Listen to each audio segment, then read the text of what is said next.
What's up, world, and welcome to our show, Cuzzo Convo. We're your hosts, Renaissance Ronnie and LUVLEE. We're here to have an open dialogue about all things Black reality TV, highlighting positivity and giving out real life accountability checks. So grab your seat and whatever you need, because we about to dig in. All right, what's going on, world? Welcome back to another episode of Cuzzo Convo. What's going on? And we have back the lovely Renaissance Ronnie with us. Hey. Welcome back. Feeling good, feeling great. Yeah. Much better. Awesome sauce. All right, so we're going to jump right on in. If you have not been with us, we welcome you. And if you are coming back, we say, hey, distant Cuzzo, welcome back. So we're going to go ahead and talk about a couple of things in the love and marriage Huntsville lands. And so I want to talk a little bit about TISHA and KIMMI'S sit down. Now, I do understand that, you know, these past, this episode is pretty much the fellas. It's focused on the fellas. It's Martell's world. Martell's world, yes. He must have It's talked like to Carlos. Flavor of Love. Yeah. I felt like. He must have talked to Carlos and said, I need something more than just a failed kids book signing and me always going back and forth with Mel. So, but anyway, before we get to the ATL, it's all going down. Let's go ahead and talk a little bit about Kimmi and Tisha's conversation. So Kimmi and Tisha, they go out, and I have to say that I love that they are seemingly coming together. Yeah, they're finding their way back to their friendship, sisterhood type thing. Yes. And again, some people can do that, and then there's other relationships that just when it dismantles, it's okay, like let it go. So so it is good to see Kimmi and Tisha sitting down. So obviously this conversation that's being had is, you know, Tisha talking about, you know, addressing all these rumors, and she pretty much saying like, hey, listen, there is no evidence. I'm going to trust my husband. Whatever he says goes. And it's interesting because I feel like Kimmi's a great listener, and I think she's an active listener. But I also feel that like Kimmi, when she feels like there's either BS that's going on, or she feels like, I don't know, like sometimes I feel like she's in her head saying, I have thoughts, but I'll keep them to myself. I'm not going to air this out on. Like, that's what I felt like. They could have edited a certain way, but I definitely felt like she was sitting there like. I mean, yeah, but Kimmi seems like the type that likes to ask questions to make you admit to, instead of her saying, she'll ask questions to make you rethink what you're saying, usually. Right. Yeah, she'll be like, and that, how do you feel about that? What do you think about that? Do you think that's true? Like, she'll usually ask like leading questions. Right. And she didn't really ask me any questions. She listening. She just let Tisha just be in her world and was just like, I'm just going to just shoot this scene and not really say anything, but okay, girl. So, but again, it could have been edited like that. Like, Kimmi could have said a whole mouthful, but we would never know unless Carlos releases it in the unedited version of Tisha and Kimmi sit down. I mean, yeah, you know, this season, the Love and Marriage franchise, it's either the way they're editing things, they're either making one person look like they're talking so much that they just talk for hours and hours, or they're making a person look like they didn't say nothing at all and they just sat there and looked. So it's just like, it's like no in between, no conversation. It's either somebody just like, or somebody just talking, and they're just making it seem like time passed and this person just kept talking. Right. Absolutely. So yeah, so I don't know, like I I guess go mean, Tisha, go. Like, I don't know how to really, as far as and it was interesting because she was like, I feel like if if something was happening that like God would let me know, like because I have that relationship with God, and I just was like, okay, that's God letting you know. God huh? letting you know. What you think? God gonna send a DM? Well, Like, that's which I mean, she said unless she was like, and unless there's somebody that's reaching out to her, making phone calls, and like she's like, I need hardcore evidence. I mean, fine. I'm all for um needing receipts. So, Yeah, but but it's hard to believe Tisha when she says that, and then she's with her family, and the twins are like going hard at Marcel, and she's like, yeah, what they said, or cousin Bernard is going at Marcel, and she, it's like, make up your mind. Do you believe your husband or you with your family with the questions? Like, right, yeah, no, for sure, definitely. I like, and like I said, is she definitely disappeared in that whole scene when yeah. The when twins, are mhm. those Kiki's sisters? Yes, those are Kiki's sisters. Hmm. We need more of them. Why they didn't introduce them to the show instead of Kiki? Right. So yeah, so talking about Mr. Marceau, um, so we So have Marcel's over with the guys. yes. Okay. Yes. So we have the guys and they're, excited about this guys trip, which all the wives are not. They're like, wait, what? Like we're going where? And yeah. With who? Right. With Again? exactly. I'll tell you this: if it was each individual saying, "I'm going to Atlanta with Martell only," they would have been like, "You can't go."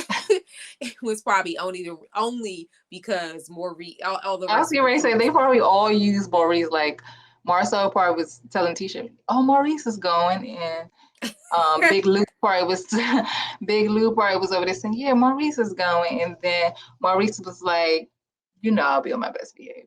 Right. Yeah. So I will. So whatever. They're going to this whole thing for Martell's reveal of his wine, or and Martell's audition for a reality show because it was given very much Flavor of Love. Martell's females. It was when they Telltale when signs. when Flavor Love used to have the the lady standing or sitting and be like, "Come on Right. up, let me give you your change." And like, That's what it looked like. It's like he walked into the mansion and all the ladies were like, "Hi, Martell." And it's right. like, is this a reality show for Martell's love interest? Like, what is this? So what's interesting is I actually know one of the girls. I don't know if you remember Pink Dress, and she had like blonde curly hair. Yeah, I do. I remember her because I actually, when I saw her, I thought he would gravitate more towards her because she seems like A more his Mellish type. Ari Yeah, type. because he Yeah. likes that teeth looking. So I'll say this: no, she's definitely not. She's definitely not gravitating to that at all. This was definitely a little check for her. She has a business, and that is a feminine care business. It's all natural, holistic feminine care. So when I saw that, I was like, oh, that's what you call them goddess over here, called like the V goddess, because she has like this, or Yoni Oh, goddess. So is it she like Vegan Goddess or something? Is that her name? their Just name V escaping Goddess. me at the moment, but I remember that face because have used her products for years. So I was Oh, like, what's she doing on here? I'm like, she shouldn't be a part of this at all, but I guess whatever.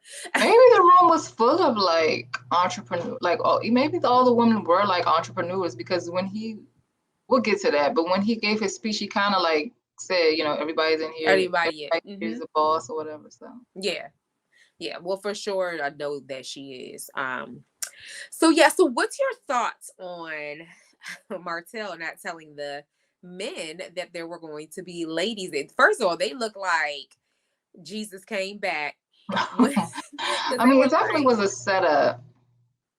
yes, Martell could have told him like, first of all, it was, why did he have just like women only? Like, whose idea? Melnika, that was your idea? Like, why? I mean, men drink wine too. I mean, Yeah. it was just weird. It just, like I said, it gave very much Flavor of Love vibes. It was just like a setup. And then the whole pitch a commercial and Big Lou, and it just Yes. So it was that's when I definitely thought that things, kind of started to go a little bit out of order when folks started pitching their little commercial. Someone said, why not pop it every day? I said, ooh, every night and then spread those legs. I was like, legs. what? Yeah. What are you talking about, Lou? Right. And so he just was loving all the feminine energy that was in that world. Like, I think he was really definitely eating it up, even though he wasn't participating necessarily in anything. But we also don't know what transpired when the camera said cut. So, so yeah. But especially because he's talking about his pent up sexual frustration. So, but I don't know. Like, I don't know. I can't say that is it possible that he's a sex addict, because according to Tiffany is stating that she's like, well, he gets his peen and his whatever sucked and whatever every night. So I don't know. I don't know if I believe Tiffany. I don't. Yeah, no, I mean, granted, we can get into this, but granted, I know that it's like men's needs are like triple women's needs in the sex department.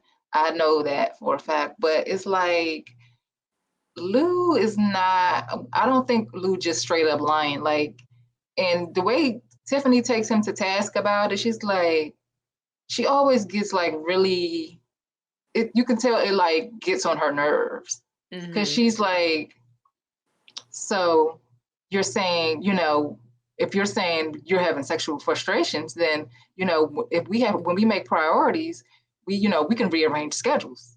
And it's like, Tiffany, like, why are you treating him like this? She's definitely the boss. She's giving me very much the boss of the house, and don't play with me, Lou. That's what it's like she's saying, like, don't start and don't do this on TV, because even when she did her interview on Carlos's show, it's like, it's almost like, nah, I ain't answering that question. I ain't even about to let you really. She ain't being transparent, and she's probably wondering like why Lou, right? And she's wondering why Lou is like, she probably behind the scenes like, why you telling people how it is? Like, we ain't even supposed to be going there, so. You being a little bit too transparent, trying to make it seem like I ain't having sex with you in here. No, I had sex with you last week. Women will be like, they'll be like, we ain't had sex in so long, like men, and then you'll be like, we definitely had sex 2 days ago, and it's like, to men that's like a very long time. Right? They want it 3-4 times a day if they could. Right. You'd be like, God. Anyway, but this is the real question. And I want our Cuzzos to chime in on this. Is it possible? Because I say this all the time, and I'm not trying to fat shame or do anything, so don't y'all go tussling in the comments. But could it be that maybe Tiffany is like not attracted to him?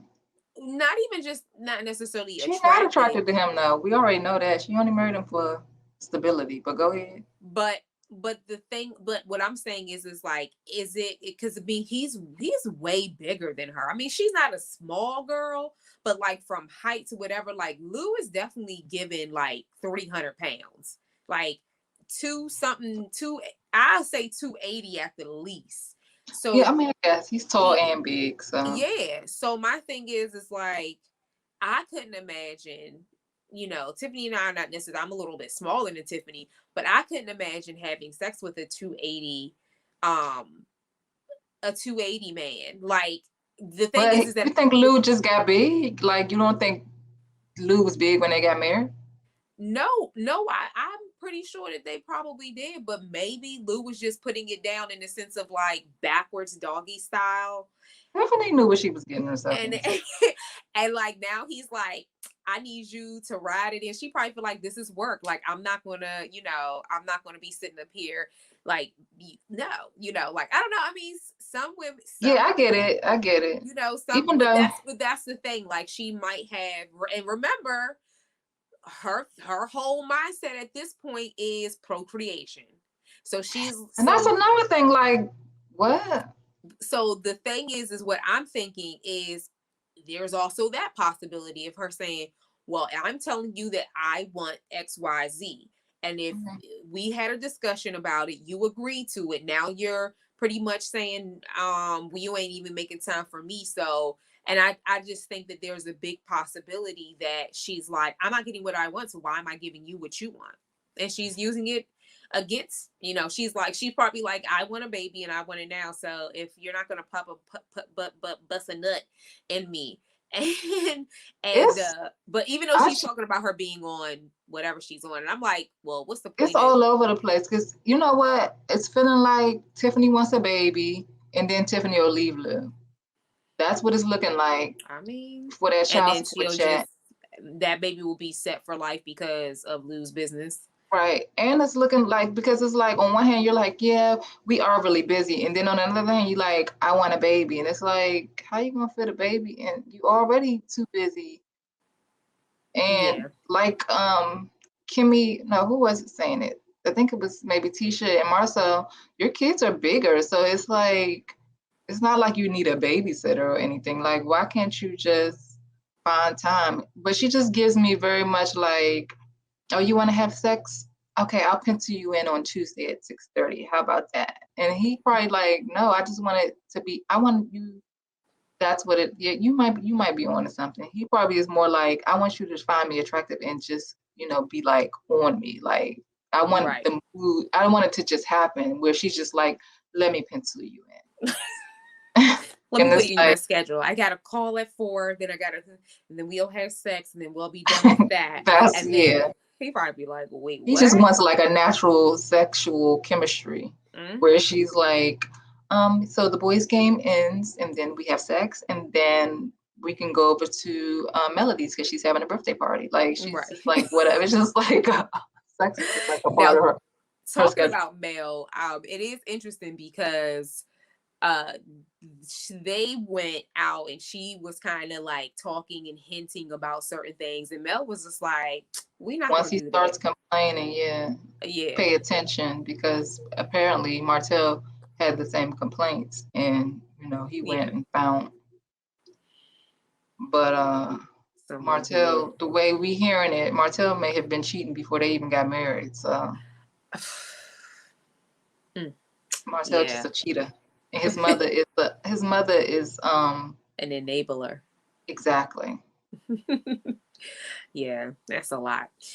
But yeah, so yeah, we hope that Tiffany and Big Lou gets to get. And it's crazy because I just feel like I feel like even with the guys, I don't feel like I don't feel like he is really finding his place. Like I feel like Tiffany's like finding her place a little bit with like, having her little Lou. Yeah, I don't know, like, because I just feel like he is very, I don't know, he seems to be very still reserved with the guys. Like it doesn't like, even like when they were on the most that we probably have seen him being like whatever and real comfortable with the guys was when he was talking about popping it every day and spreading the legs, and they were like, oh, I mean, like even the guys were like shocked, like, oh wait, like okay, but remember they were having the conversation too where Martell kind of like implied that they had an open relationship. Yeah, and what was that about? I don't know. Yeah, that was they're interesting. So that's the other thing. Tiffany might be popping it somewhere else every day. Again, I mean, look, business marriages do exist. I mean, we always wonder how Russell Simmons and Kimberly Simmons. She with Lou for the money, and then she got some broke D somewhere else. They say that broke D is sometimes is good oftentimes. Because it's like, what else? It's like, what else can he do? Like, he can't, he don't know how to work or provide, so he can put it down. Well, child, just make sure you keep that birth control in so you don't get pregnant by the broke one. Right, because when you're trying to get off that birth control and get pregnant by Lou, you might be getting pregnant by your broke D. Then what? Yeah, nah, that's or lose your husband and have a baby and lose your income because you don't work down at the Chamber of Chamber of Commerce no more. Commerce, She's well, a mess. I mean, that pretty much wrapped up that episode. I mean, yeah, the guys at the rage room.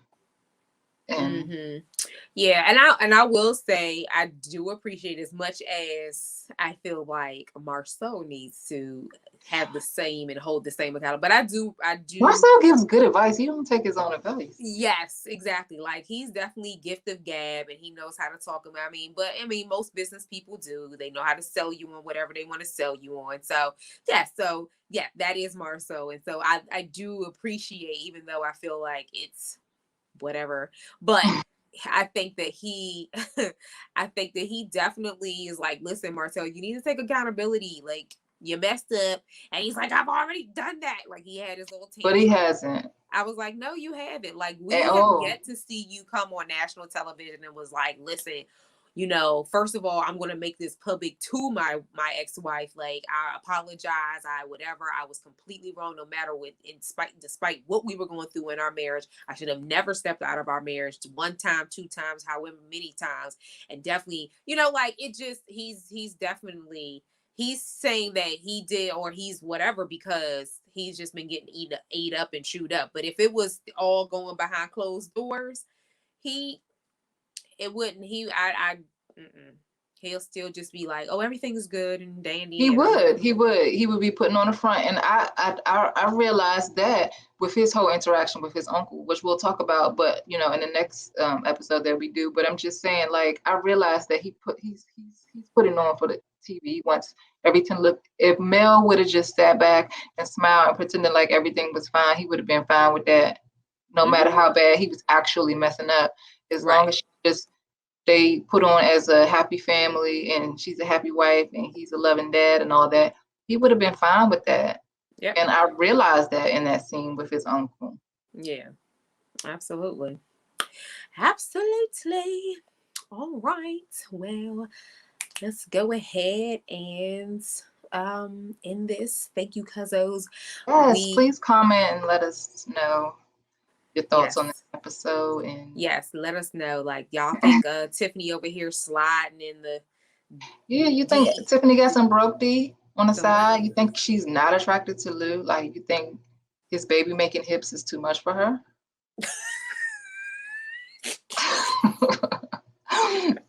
You know what? I like Lou though. I don't think Lou is unattractive. But he do got some baby making hips though.